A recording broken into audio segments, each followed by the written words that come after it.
Evet, merhaba arkadaşlar. Developer Reaction kanalına hoş geldiniz. Bugün yeni bir video ile karşınızdayım. Yeni bir video, yeni bir tasarımla karşınızdayım. Bundan sonra bir müddet böyle devam edeceğiz. Biliyorsunuz yeni bir seri başlatmıştık. Kim bu serisi? Onun ikinci videosunu çekeceğiz bugün.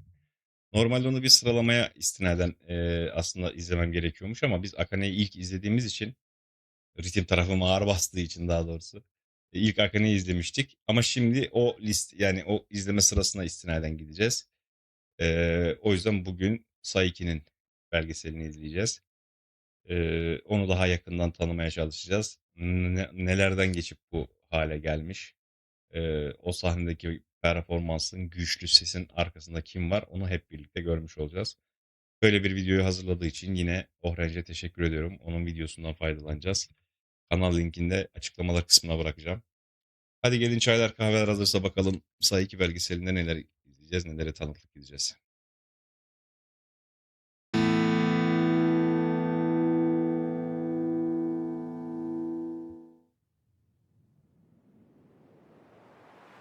Ha, bunu Akane'de sormuştum bu arada.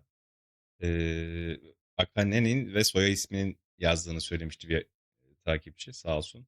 Burada da büyük bir ihtimal yine Saiki ve aile ismi, yani soy ismi olacak şekilde yazılmış.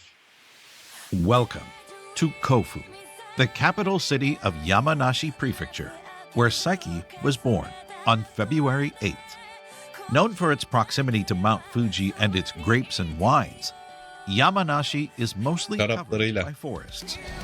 This is the beautiful landscape where Saiki spent her childhood with her mother and stepfather as her parents are divorced. Çok güzel değil mi Her ya? mother was born and raised in Osaka. Biz büyüdü ve geçimi. Bir saniye. Bura Akane şeyinde de görmüştük. O da mı burada doğup büyüdü ve Saiki'ye göre geri adım atmayan güçlü iradeli bir kişiliğe sahip. And Saiki describes her as a person who doesn't hold Pardon, annesi Osaka'da doğmuş. anything back and could be very aggressive. Baksanıza çok Her güzel yaptılar. stepfather wasn't really a father figure in Saiki's education, as her mother took responsibility for this role as well.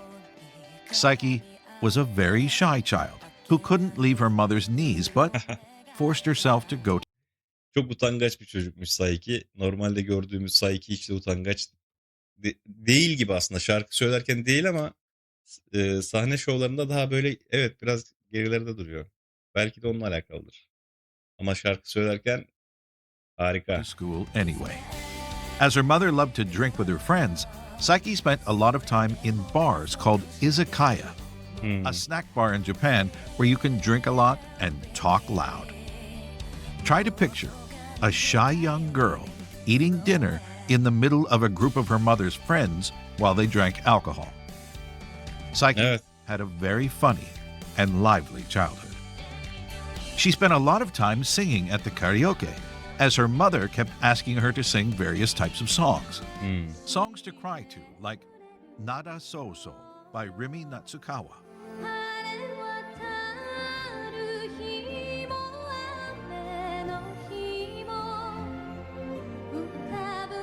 Bunu bilmiyorum. Kimmiş? Rimi Natsukawa. Poppy songs like Butterfly by Koura Kumi. 寝入るに新しいクロスで退屈な日々 Bir saniye buraları anlayamadık arkadaşlar. Annesiyle takılıyormuş. Oraya kadar tamam. Ondan sonraki süreçte buraya nasıl geldiğimizi anlayamadım. Yani bu kadının kim olduğunu anlayamadım. Sanki annesinin isteği üzerine karaoke'de çeşitli şarkılar söyleyerek zamanını geçirdi. Evet tamam. Songs to cry to like Rimi Nada So So Natsukawa'nın Nada Soso şarkısı gibi göz yaşartıcı bir by şarkı. Rimi Natsukawa. 晴れ渡る日も雨の O Wagaki Band videosunda da söylemiştim. Bu Asya gırtlağı denilen bir olay var ya, işte bakın çok güzel yapıyor kadın. Bu kadın da çok güzel yapıyor mesela onu. Oraya has bir gırtlak şeyi var. Olayı var Asya'nın. 日も浮かぶあの笑顔 Or more poppy songs like Butterfly by Koura Kumi. 寝入るに新しい Bir saniye, bu karaoke barlarda bunları söylüyormuş diye yorumladım. 退屈な日々 Bu tip şarkıları. 君のため自分のために At first, Psyche sang because she was asked to. Başlangıçta başkalarının isteği üzerine şarkı söylüyordu, ancak şarkı söylemesiyle ilgili çok övgü aldıktan sonra kendi inisiyatifiyle şarkı söylemeye devam etmiş ve birçok farklı şarkı öğrenmiş. But after being praised by her mother and her friends, Psyche kept singing again and again, learning more songs and listening to different types of music. Listening to Koda Kumi led Psyche to discover Namie Amuro, a famous Japanese singer, dancer, and model who's been referred to as the queen of Japanese pop. Psyche became a huge fan of Namie Amuro and decided to take dancing lessons when she was around Naime Amuro'nun büyük hayranı oldu ve 8-9 yaşlarından itibaren onun gibi olmak istediği için dans dersleri almaya başlamış. 8 or 9 to become just like her idol. She talked about the kind of Namie fan she was in the second episode of the radio show called Bandmade Nippon. Burası önemli galiba. Pony Canyon bir yan kuruluşu olan Nippon Broadcasting System'de Covid-19 pandemi sırasında yayınlanan 20 dakikalık radyo programı Bandmade Nippon'un ikinci bölümünde Saiki Amuro'nun ne kadar büyük bir hayranı A olduğundan 20-minute bahsetti. regular radio show that aired during the pandemic on Nippon Broadcasting System, a sister company of Bandmade's label Pony Canyon. 私の人生を変えた一曲は安室奈美恵さんのファンキータウンです。ああ、もうね、サイちゃんといえばっていうぐらい、こそうだね。う、ね、安室奈美恵さん大好きだったね。大好き。もう、だって私の神様だと思っています。すごかったんだから、何安室さんが引退を発表した時。恥ずかしい。もう忘れられないあれは。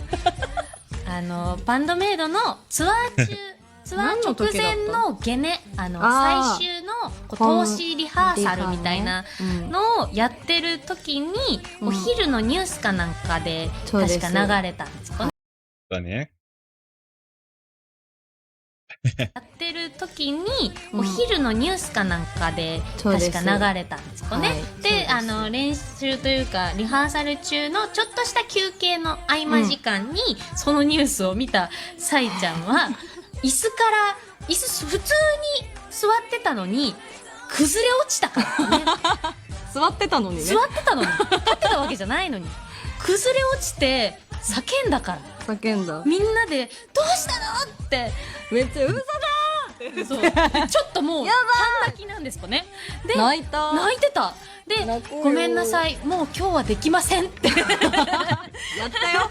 やったけどね。やったけど一旦もうちょっと私今日はもうできないですって Bugün daha fazla 休 yapacağım. ませてもらった。そうだね、ちょっと一旦それで休憩がっつり休憩にしましょうってちょっと気持ちの整理させてください。もう本当に崩れ落ちてたもんね。そうぐらい好きなんです。安室奈美恵さんのことが。はい。 Psyche's mother often asked her to audition, but at that time, Psyche thought it would be impossible for her to Evet, bunda Akane'de eksik vardı, motivasyon. Bakın Saiki'de de kendine güveni yokmuş. Annesi onu sık sık teşvik ediyormuş ama seçmeleri geçip idol Nami Amuro gibi şarkı söyleyip dans edebileceğine dair kendine güveni yokmuş. pass an audition and actually become someone who can sing and dance like her idol, Namie Amuro. And then one special day, on her birthday, Psyche asked to go to Tokyo to take a look at life in the Evet, burada da büyük bir ihtimal hayatı değişiyor artık. city.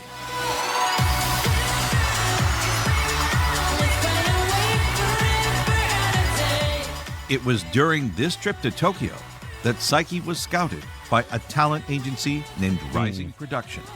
But it was not just any talent agency. Rising Production also managed Namie. Bak, gördünüz mü? Tokyo'ya seyahat etmişti ya. Saiki Rising Production isimli bir yetenek ajansı tarafından talent keşfedilmiş. agency named Rising Production. But it was Wow. not just Bu sıradan bir yetenek ajansı any değil. talent agency. Rising Production also O idolü vardı ya, onun menajerliğini yapan Rising Production. managed Şansa bak. Xavier Amuro. At first, Psyche worked as a model. You can Wow. see pictures Modellik yapmış. Kariyerine ilk modellik olarak başlamış. İlginç, bunu bilmiyordum. from a photo shoot she did with Jimmy Ming Shum in November 2012. Then, she was asked about what she would like to do. Of course, Psyche brought up singing. So, she took singing lessons. The agency also asked her about acting lessons, and even though she wasn't really interested in acting, she agreed in order to have more opportunity in the future. When she was in high school, Psyche traveled between Yamanashi and Tokyo on the weekend for her singing lessons. She was on the right path to become a professional singer and dancer. Kesinlikle. Kesinlikle. Yani daha diğerlerini işte Misa'yı, Kanami'yi izlemedik. Ama dikkat ediyor musunuz? Hep çocuklukta var aslında. Ama Akane videosunda söylemiştim ya, Japonya'da bir müzik enstrümanını çalmak ya da işte bir müzikle ilgili bir iş yapmak daha ilk küçüklük yaşta başlıyormuş. Hepsinin bir bu konuda bir yetkinliği var. En çocuk yaşta başlayarak hedef koyuyorlar kendilerine. Çok iyi. Through those singing lessons, Psyche learned a lot about how to sing properly, louder, and also how to move while singing. When you sing, it's important to express yourself with gestures, but Psyche was still very shy. She used to sing while standing still. But the years of dancing Evet, benim az önceki söylediğim şey buydu. Şarkı söylerken duygularını jestlerle ifade etmek önemlidir. Ancak utangaç olan Saiki tamamen hareketsiz durarak şarkı söylemiş. was still very shy. She used to sing while standing still. But the years of dancing lessons did give Psyche a good sense of rhythm. And those Kesinlikle. singing lessons helped her to overcome her shyness. Psyche Evet. started to show signs of the strong, confident, and mesmerizing singer that we know of today. Kesinlikle öyle.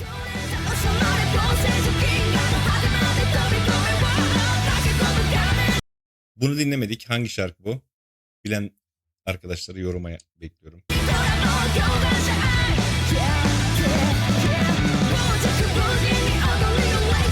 Hatırlayamadım. Dinledin mi acaba?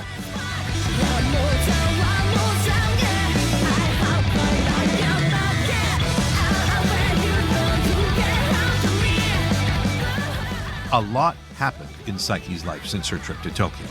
After joining Rising Production, Psyche was scouted by Platinum Passport during one of her singing lessons. This is when she decided to move to Tokyo to focus on her career. Psyche appeared briefly in a commercial for Taisho Pharmaceutical. You can also see Gördünüz mü? Psyche appeared briefly in a commercial for Evet. Saiki. Taisho Pharmaceutical. You can also see her dancing in a music video for the singer May J. Psyche was an actress in the B team of Go Jet Go Go Zero, a musical comedy where she Aa, dizide de oynamış. Go Jet Go Go Zero. Komedide baş karakterin küçük kız kardeşi Meg rolünü B takımı üyesi olarak played the canlandırmış. role of Vay be. Meg, the sister of the lead character. She was in the cast between June 26th and July 3rd, 2013. That's not all. Between August 13th and 19th, Psyche performed in a play called Başka Night bir of dizide de Blue oynamış. Moon, where she had the role of a nurse. Aa, Psyche has always been a fan of trains, which is pretty common in Japan. She likes to take photos and visit museums like the Kyoto Railway Museum, where she went in 2016. Psyche considers herself amongst the photographers when it comes to talk about train enthusiasts. fotoğrafçılık tarafı da var. There is also something else that's very present in Psyche's daily life. And it's the only other topic you can see on her X account. Hanshin The Japanese Tigers. baseball team, Hanshin Tigers. Psyche is a huge fan of this team, and she's supported them for a long time. Aa, She reposts every victory, and sometimes she just posts about them. She even talked about the Hanshin Tigers on the radio with a show she hosted with Miku in 2021. o kadar da ilgili. 2025年にですね、阪神タイガースの2軍の本拠地が現在の鳴尾浜球場から小田南公園へと移転されます。知ってました？知らなかったです。メイン球場は3階建てで、おすごい。客席は約3600席。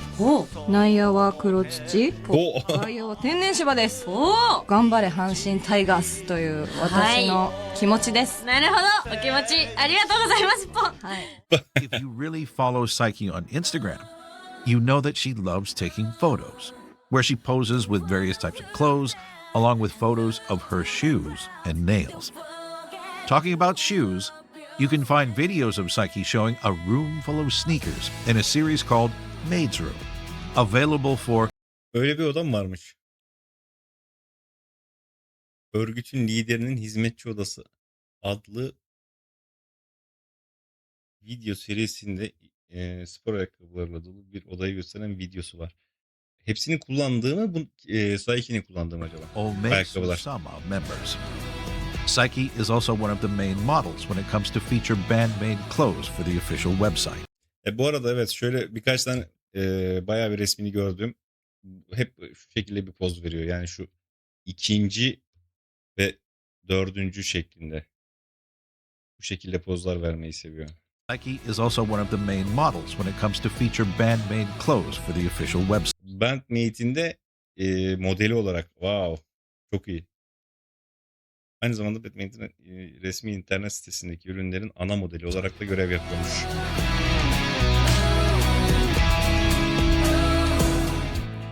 On July 24th, 2013, a rock band called Bandmate performed for the first time at Otsuka.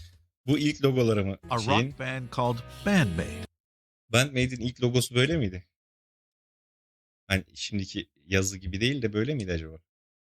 performed for the first time at Otsuka Deepa in Tokyo. This band consisted of 4 members: Konami on guitar, Akane on drums, Bak bunu da bilmiyordum mesela. Saiki gruba en son katılan kişi miymiş? 5. üye dediği.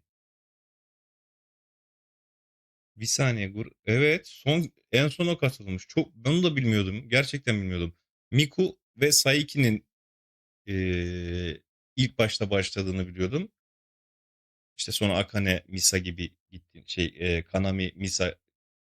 Kanami, Akane ve Misa gibi olarak düşünüyordum ama yanlış biliyormuşum. Çok iyi oldu bunlar ya. Bu seri çok iyi oldu. Misa on bass, and Kabato Miku, the founder of the band, on vocals. Bandmate performed 2 more times at Shibuya Milky Way on August 13th and at the Vunos in August 16th before realizing that Shibuya Midway'de 16 Ağustos Buenos'ta 2 kez sahne almıştı. Ancak Miku'nun, yani Kobato'nun sesinin tek başına yeterli olmadığını fark etmişler. Miku's voice alone wouldn't be enough for her band. The management started to look for a lead vocalist within the agency. The profile of a young new talent who'd moved from Yamanashi came up. She had taken dancing lessons for a few years along with singing lessons from her previous and current agency. She'd also done some acting here and there, but she always wanted to become a professional singer. Her name was Psyche. Özür dilerim. Tamam, hedeflememiştim olarak okudum. Ama hedeflemiş. Yani diyor ki daha önce birkaç kez oyunculuk yapmıştım ama her zaman profesyonel müzisyen olmayı hedeflemiştim demiş. Ben orayı hedeflememiştim diye okumuştum. Wanted Tamam, to become şimdi a oldu. professional singer. Her name was Psyche.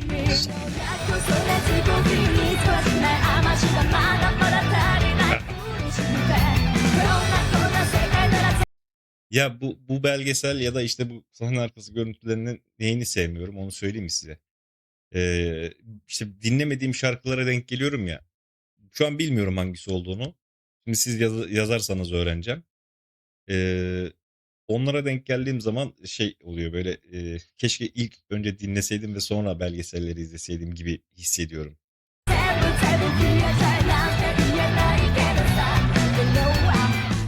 Psyche was first contacted because her profile fit what the band was looking for.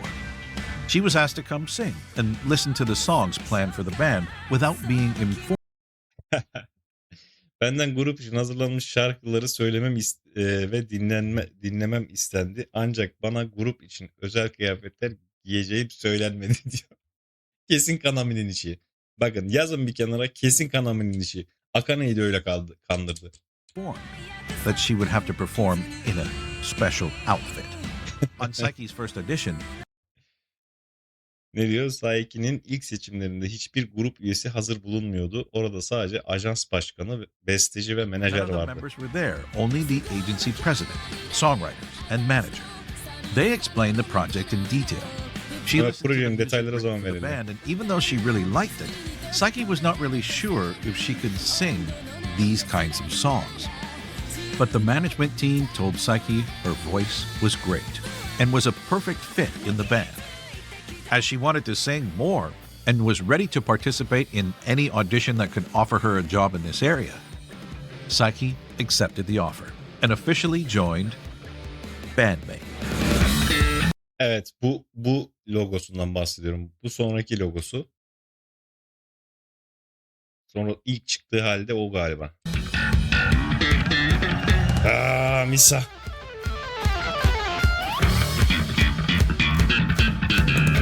Onu dinledim.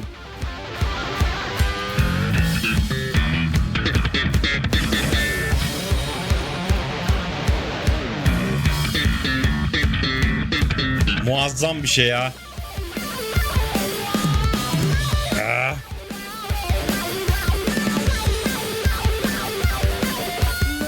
Psyche still had to meet the other four members, but she didn't meet them all at once.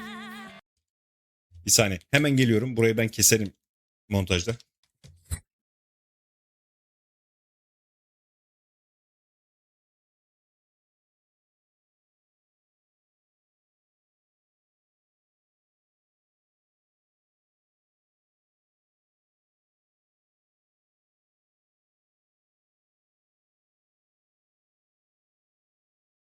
Evet, geldim, devam edelim arkadaşlar. 最初は茜だったかな。彼女についてはとにかく明るい人という印象ですごく明るくて素敵と思いましたね。なんで最初に茜と会ったかというと、私の最初の衣装を作ることになった時、当時はみんなと似たようなメイド服の衣装だったんですけど、彼女の衣装を元に作るのがバランス的にいいだろうということになったみたいで、お互い身長も一緒だし体重も近かったので、一回これを着てみてみたいな感じで、まず茜の衣装を着てみたんです。それで、ここをちょっと直せ Bu arada arka planda çalan benim şarkım çalıyor. Dinleyin. ばいけるねみたいな感じになってすぐにできたんですよ。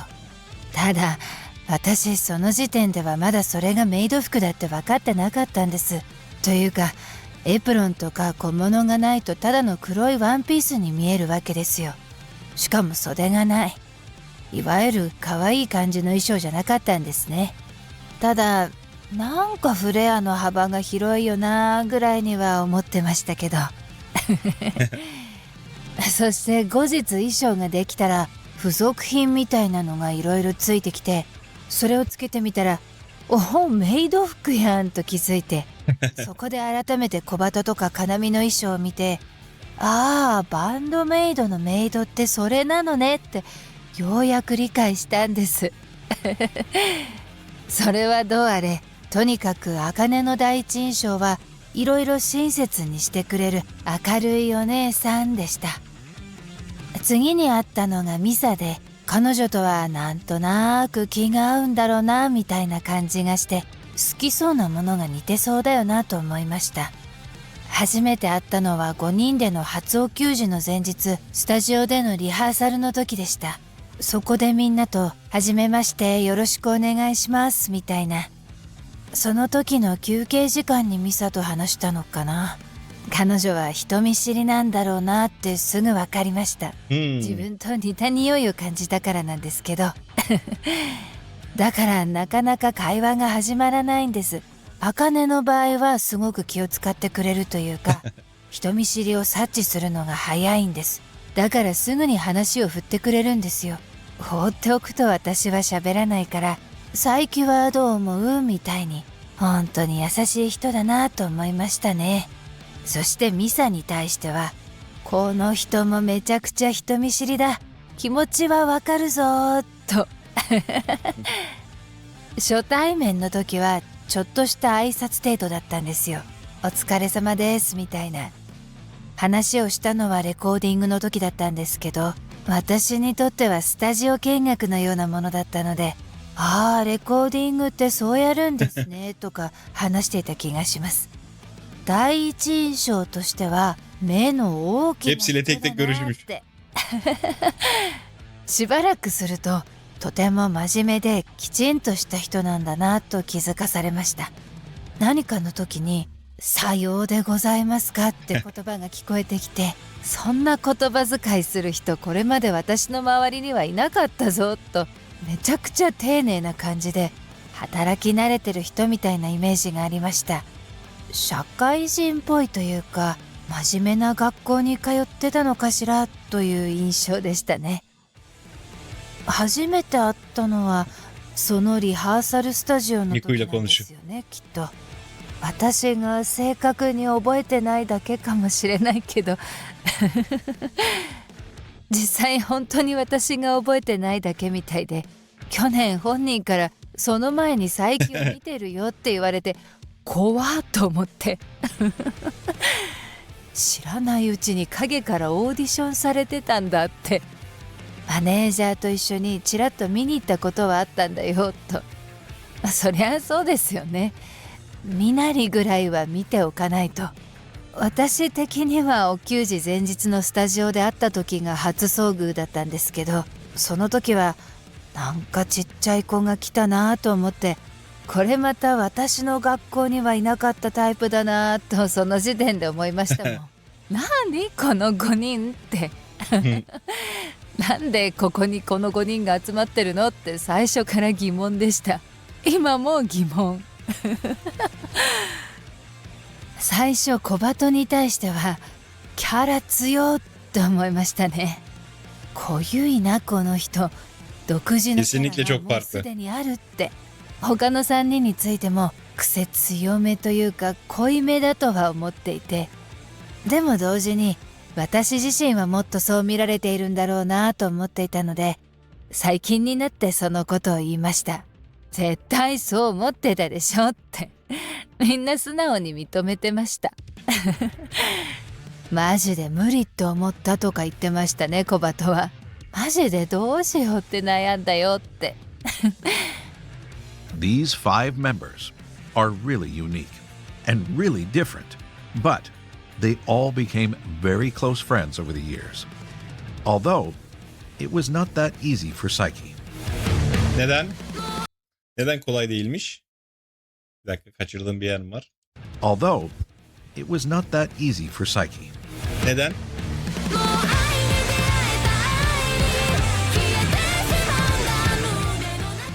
Psyche has a very shy personality, so it was hard for her to open Ha, utangaç olduğu için grup arkadaşlarıyla açılıp konuşmakta zorlanmış. O yüzden. up and talk Kolay to her olmamış. bandmates. From the beginning, Akane already knew Konami and Misa, so there was a connection between those three. Miku, being very friendly and sociable, had no trouble fitting in with the new trio. Kesinlikle Miku arkadaş canlısı ve sosyal bir kedi olduğu için diyor. Birbirlerini tanımakta muhtemelen hiç sorun yaşamadılar. Doğru. But when Psyche joined bandmate, the other 4 had already performed live and spent time together. So for someone as timid as Psyche, it took a while to fit. Evet. Sonradan işte şeyde söylemeye çalıştığım şey bu. Sonradan katıldığı için utangaç hissetmesi. Diğer 4'ü zaten çalıyordu. Bu Saiki'nin böyle hissetmesi gayet normal. Ama şuna dikkat çekmek istiyorum. Mesela Fami'nin Low Vice'a katılmasında da çabuk ayak uydurdu diyorum ya. İşte o aslında o. Sonradan katılıp biraz ayak uydurmak zor olur. Bunu Fami güzel yaptı diye düşünüyorum. She gave her opinion when asked, but the communication was very limited during the first months. Psyche also had a lot to learn as a lead singer, as she had no experience when it came to concert setup or even singing on stage with a band. She didn't know how to wrap her mic cable or do a mic check, and even what a joint concert was. Of course, she went to a lot of concerts, but only for that one band she wanted to see before leaving the venue. Psyche also struggled to sing with all the noise of her bandmates' instruments on stage, as she didn't wear in-ear monitors when she Ayrıca o zamanlar kulak içi monitör kullanmadığım için grubun enstrümanlarının ses seviyesine ayak uydurmakta zorlanıyormuş. started to sing with bandmate. Psyche performed her first concert with bandmate on August 22nd Shibuya. at Shibuya AX in Tokyo. Bir saniye. İlk canlı performansını 22 Ağustos'ta Shibuya'da gerçekleştirdi. At Shibuya AX in Tokyo.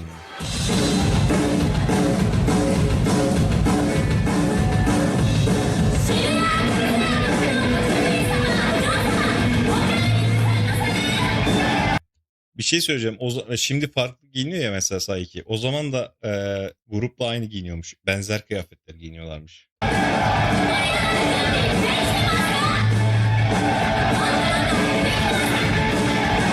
Akane'ye bak, dövüyor yine bateriyi.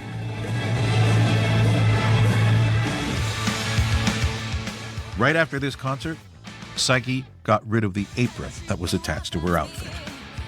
It took about 6 months for Psyche to get used to being in a band and learn how to manage her setup for the concert. 6 ay sürmüş. This Evet. timing was perfect because on February 8th, 2014, on Psyche Şansa bak.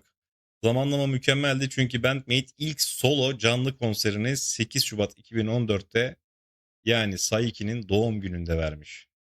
2014 doğumluymuş. Bunu öğrenmiş olduk bu arada. birthday, bandmate performed their first one-man concert.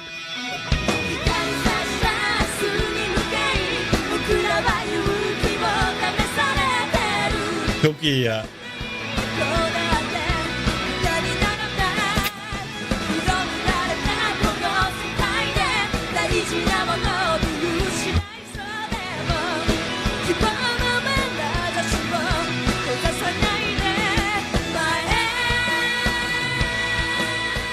Kaybettiklerim ve kazandıklarım. After the success of Thrill, bandmate played more concerts, and Psyche found herself singing more than she was prepared for. Even though she took singing lessons for a few years, Psyche's vocal technique was still very limited. And during her debut, she wasn't as cautious about how she sang. Around the time bandmate recorded Alone, Psyche was being helped by a vocal coach to improve her singing skills, but it was already too late. Alone, bunu da dinlemedik bu arada arkadaşlar. Bu grupta da çok dinlemediğimiz şarkılar var ya. O da dikkatimi çekiyor. Between 2015 and 2017, her throat suffered to the point where her voice became half as powerful as it was when she joined. Saiki 2015 ve 2017 yılları arasında ses tellerinde hasar yaşadı ve bu durum Bandmate'e ilk katıldığı zamana kıyasla ses gücünde %50'lik bir azalmaya yol açmış. Çok kötü. At one point, she couldn't even record an entire song the same day. She had to rest a few days between takes. Ne kadar kötü bir şey. Bazı durumlarda bir şarkının tamamını bir günde kaydedemiyordum. Bu yüzden sesimi kaybetmemek için kayıtlar arasında birkaç gün ara vermek zorunda kalıyordum demiş. To ensure that she didn't lose her voice for good. Even forced to speak in whispers for a while and used her voice only for singing. Doğal şarkı söylerken kullanabiliyormuş sesini ama konuşurken fısıldıyormuş. Forced to speak in whispers for a while and used her voice only for singing. Terrified by the idea of having to rely on surgery, she tried everything to Ameliyat olmalı. Diyor ki ameliyat düşüncesi korkunçtu ve bundan kaçmak için elimden gelen her şeyi yaptım ama sonunda ameliyat olmazsam bir daha asla şarkı söyleyemeyeceğim gerçeğine razı oldum. Bunu da bilmiyordum. realize that she would not be able to sing anymore if she waited any longer. In the summer of 2017, she finally gathered her courage and went through with vocal cord polyp surgery. Psyche was completely without a voice for a week And then she wasn't allowed to sing for a month right after the surgery. She wrote a tweet to reassure everyone who'd been following her. With the help of her vocal coach, who had experience with this kind of surgery and a lot of training, Psyche Harika. is now able to sing even better than before and has improved her technique while learning how to properly care for her voice. You can see Psyche taking care of her throat during MCs when she's drinking loquat syrup, or even after the show, where she's using a stainless steel ice bottle to keep her throat. Misa'ya bak. Misa'nın elindekine bakın. Yine alkol. Psyche's voice changed a lot over the years, always improving, becoming more Onun Misa'nın şeyini çok merak ediyorum bu arada. Ya belgeselini. Yani merak ediyorum. powerful with a wider range.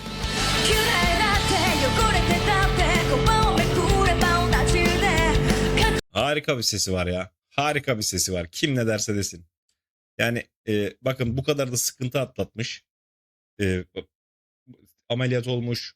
%50'sini kaybetmiş. Sesinin mecbur kalmış ve çünkü şarkı söyleyemeyeceğini söylemişler. Ameliyat olmuş. Sonrasında kendini işte geliştirmiş vokal koçla vesaire. Şu an gelmiş olduğu pozisyon harika. Yani sese bakar mısınız yani? Bir de bazı tepki videolarında çok sık söylüyorum onu. Dikkat ederseniz. Onun bir bağırması var. Çok seviyorum. Çok yakışıyor ona.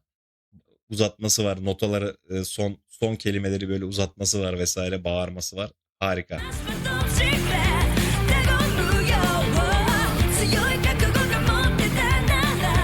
Bu arada bir şey söyleyeceğim. Saiki katılmadan önce 4 kişilermiş ya Miku aslında. Hatta Saiki katıldıktan sonra da 5 kişi olduktan sonra da yok olmadan önce pardon. Miku söylüyormuş. Ama sesinin yetersiz olduğunu düşündükleri için yapımcı bir vokal daha arama yoluna gitmişler ya. O dönemin yani o 4 kişilik dönemin bilmiyorum YouTube'a da bakacağım şimdi. O 4 kişilik dönemin kayıtları var mıdır dinlemek istiyorum. Miku'nun sesi gerçekten de vokal olarak tek başına ya da bilmiyorum şimdiye kadar izlediklerim için söylüyorum. Tek başına vokal olabilecek güç yok gibi hissediyorum ben Miku'da. Yani düşük kalacak gibi hissediyorum ses tonunun. O kayıtları varsa eğer onu izlemek isterim açıkçası. Bileniniz varsa yorumlarda bana paylaşırsanız. Ama şunu da söylemem gerekiyor. Mükemmel de back vokal sesi var Miku'da. Mükemmel var hem de.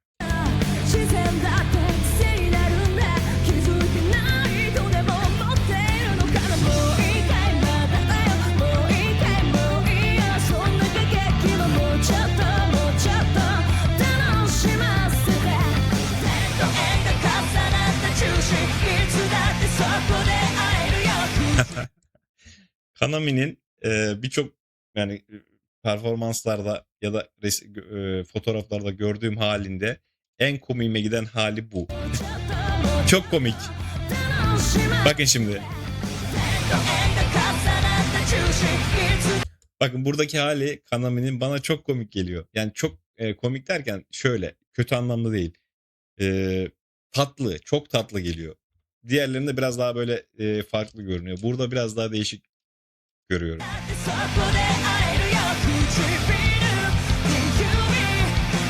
Mesela Miku'nun dikkat edin. Miku'nun hep saç tarzı aynı. Onu farklı belki birkaç sefer görmüşümdür.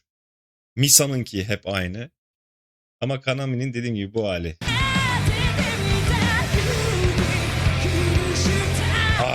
Basa bak. Orayı dinleyelim. Misa'nın basa bakın.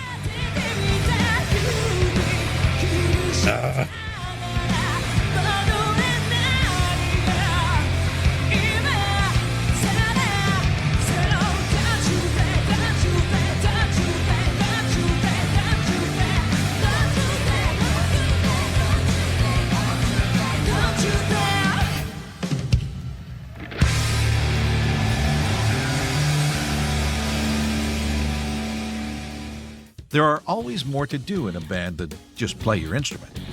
There's writing songs, lyrics, and being involved in the whole process. Evet, back vokali dedik Miku'nun. Back vokali çok yakışıyor back vokale. Ve söz yazarlığı harika. process.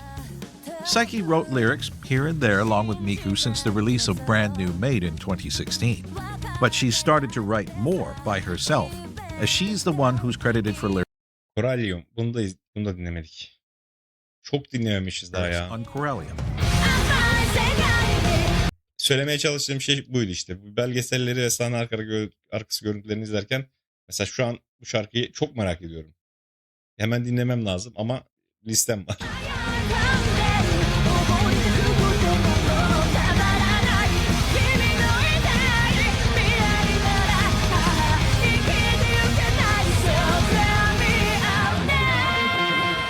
Hey, Hate.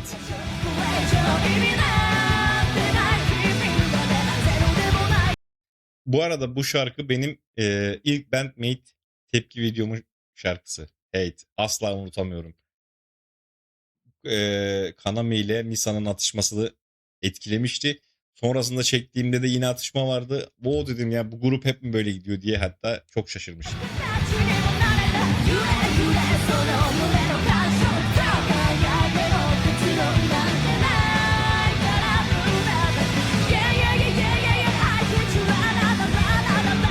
and Maji.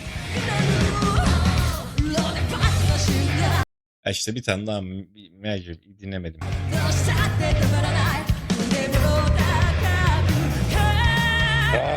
Basa bak.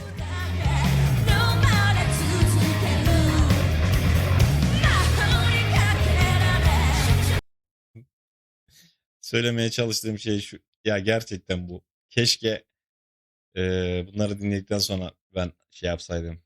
Belgeselini izleseydim.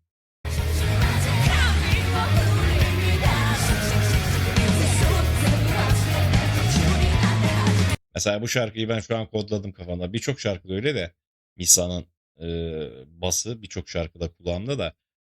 Birçok değil, hepsinde kulağımda, ama bazı böyle ikonik karakteristik şarkılarda çok öne çıkıyor. Mesela bu Maggie'de çok öne çıkmış. Şimdi ben bunun sırasının gelmesini bekleyeceğim. Psyche actively participates in other activities around Bandmate, like helping design clothes and giving ideas for Bandmate'in CD kapakları için fikirler üretmek, kıyafet tasarımlarına katkıda bulunmak gibi Bandmate ile ilgili faaliyetlerde aktif olarak katılıyormuş Psyche. the covers of Bandmate CDs. At Yani tasarımcılık tarafı da var Psyche'nin. first, Miku was the spokesperson of the band. Well, Psyche used to stay in the background. Miku was the one who talked the most during media appearances and put on a show during MCs. Evet, bunu her zaman ben söylüyorum. Kobato basın toplantılarında, sadece basın toplantılarında değil, konser aralarında, izlediğimiz belgesellerde en çok konuşan kişiydi. Ve sunucu olarak da unutulmaz anlar yarattı. Bu arada işte az önce işte 4 kişiyle Kanami, Misa ve Akane ile zaten arkadaşmış. Psyche bir tek Miku kalmıştı ya. Yani şimdi bu şekilde çok konuşan biriyle anlaşmamak mümkün değil zaten. O yüzden çok rahat anlaştıklarını düşünüyorum. Who was the one who talked the most during media appearances? O süreci put on a hızlı show atlatmıştır during bence. MCs. But since the pandemic, Psyche took a step forward and became, with Miku, part of the Ama Covid-19 pandemisinden bu yana Psyche bir adım öne çıktı ve Kobato ile birlikte Bandmate'in ön saflarda yer alan isimlerinden biri oldu. front image of Bandmate. They talked together during the Bandmate Nippon radio show, and Bunu da dinleyeceğim bu arada. Bandmate Nippon'u. Evet. all other radio appearances. Alalım listemize. Psyche has also become more active during MCs and started to talk from her heart with the fans. Şimdi tamam, düşünürken aklıma geliyor.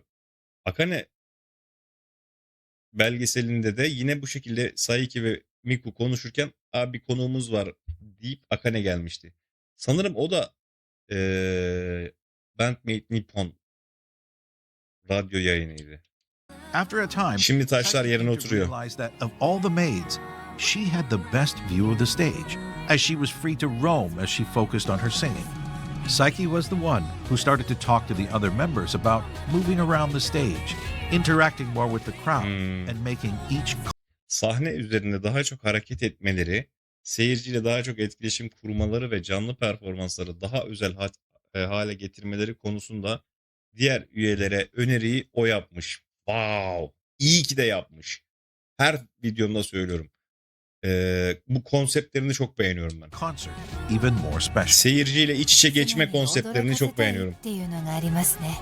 ハッとさせられたりゾクッとさせられたりっていうのは本気の生理現象だと思うし、 Hı hı. そういうのを伴った時の方が記憶に残るんじゃないかなと思っていて、だから結局自分たちのことが相手の記憶に残っていってほしいのかな。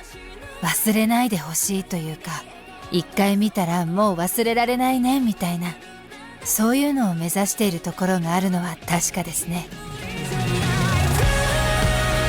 Evrim.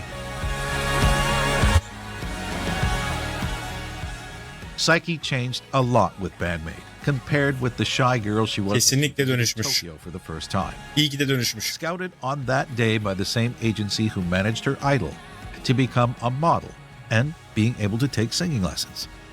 And then scouted a second time during those lessons by another agency to develop more talents. Psyche performed in a few plays to end up joining an all-female rock band, playing songs far from her repertoire in an outfit that she never really liked. She had to learn everything from scratch to move towards her goal of becoming a professional musician. This shy young girl, who never thought that she could sing and dance for a living, became a confident, talented Kesinlikle. lead singer with an insane stage presence. Psyche changed so much that even those close to her, including herself, don't even recognize her when she's on stage. Psyche seized an opportunity and took the best of it to Psyche bu fırsatı değerlendirdi. En iyi şekilde kullandı ve kendisinin yeni bir versiyonuna dönüştü. Psyche 2.0. evolve into a new version of herself. Surrounded by the best group of friends, she managed to rise to a point where she never thought she could reach. But this ascent is far from over. Psyche and her bandmates have the energy to climb over any mountain in their way, no matter how high. In the end, Kesinlikle. and against all odds, Psyche is the perfect fit for Bandmate, Kesinlikle. the last piece of this miraculous puzzle whose voice resonates across the world. 私だけの願い Aa, 崩れてくパズル ha şeymiş. 出せない記憶 Seslendirme ve yapım. 瞳閉じてまた君に落ちてく Evet, Ohren'ce yine teşekkür ederim ismini gördüğüm için. Harika bir iş ortaya çıkarmışsın. Çok teşekkürler dostum. Evet, bitti. Arkadaşlar, evet. Çok güzel şeyler öğrendik yine. Grup üyelerinden bir tanesi olan Saik hakkında. Birçok yeni bilgi şu an keşfettim kendisiyle ilgili. O utangaçlığı atması ve şu an izlediğimiz Saiki haline gelmesi, iyi ki de gelmiş, iyi ki de yapmış böyle şeyler. Düşünebiliyor musunuz? Bir idole, birine bir şey duyuyorsunuz. Çok seviyorsunuz onu, yaptığı işi vesaire ve onun menajerlik şirketiyle direkt başlıyorsunuz. Çok harika bir hikaye bu arada. Çok beğendim dediğim gibi arkadaşlar. Yani bu Kim Bu serisi bence harika bir seri olacak. Keyifli bir video oldu. Japonca kısımlarda bazı yerleri anlayamadım sadece. Onu dönüp tekrar kayıt yapmam gerekecek. Ama edit kısmında onların hepsini halledeceğim. Keyifli bir videoyu dediğim gibi eşlik ettiğiniz için teşekkür ediyorum. Hala abone olmayanlar varsa abone olmayı unutmayalım arkadaşlar. Like atmayı ve yorum yapmayı unutmayalım. Bir yavaş yavaş büyüyen bir kanal haline geliyoruz. Çok teşekkür ediyorum bunun için hepinize. Bir sonraki videoda tekrar görüşelim, olur mu? Hoşça kalın.